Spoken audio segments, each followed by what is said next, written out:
করছি রোহিঙ্গা সংকট কেটে যাবে ইনশাআল্লাহ। যখন আমরা আশা করছি আমার শাপলা আমার পিলখানা গণহত্যার দ্বার উন্মোচন হবে, যখন আমরা প্রত্যাশা করছি জাতিসংঘ ইতিমধ্যে জুলাই নিয়ে 114 পৃষ্ঠার প্রতিবেদন দিয়েছে, সেই পৃষ্ঠার প্রথম পৃষ্ঠায় যে এক্সিকিউটিভ সামারি দিয়েছে ভাইয়েরা, ওই এক্সিকিউটিভ সামারিতে বাংলাদেশের আওয়ামী লীগের কবর রচনা হয়ে গেছে। যারা বলেছে ফাঁসি চাই, যারা বাংলাদেশের আইন আদালত প্রশাসন ভেঙে ভেঙে কবরে পাঠিয়ে দিয়েছে, আয়নাঘর বানিয়েছে, তারা আজকে বাংলাদেশকে নারীর অধিকার গণতন্ত্র নিয়ে কথা বললে চক্ষু বন্ধ করে বলবো এগুলো দিল্লির ষড়যন্ত্র।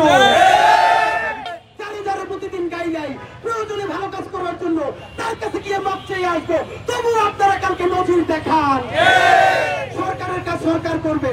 ইনকিলাব মঞ্চের পক্ষ থেকে আগামীকাল তারা সমাবেশ দিয়েছে প্রেস ক্লাবের সামনে হওয়ার কথা, পরে এসেছে শহীদ মিনারে। সামনে থাকবে 10 থেকে 12টা নারী নেতৃত্বের নামে সুশীল শাহবাগীগুলো। আমরা বাংলাদেশের আবহাওয়ার জুলাইয়ের ছাত্র জনতা আগামীকালকে সবাই শাহবাগ জাদুঘরের সামনে প্রতিবাদী জুলাই জমায়েত করব। আপনাদেরকে আমরা আহ্বান জানাচ্ছি, বাংলাদেশকে আমরা কারো কাছে ষড়যন্ত্রের মোকাবেলা যদি করতে হয় আমরা রক্ত দিয়ে হলেও কোন ষড়যন্ত্র সফল হতে দেব না।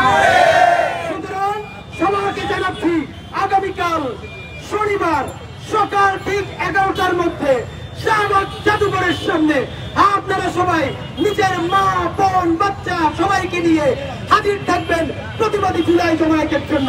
বাংলাদেশ জিন্দাবাদ, ইনকিলাব জিন্দাবাদ।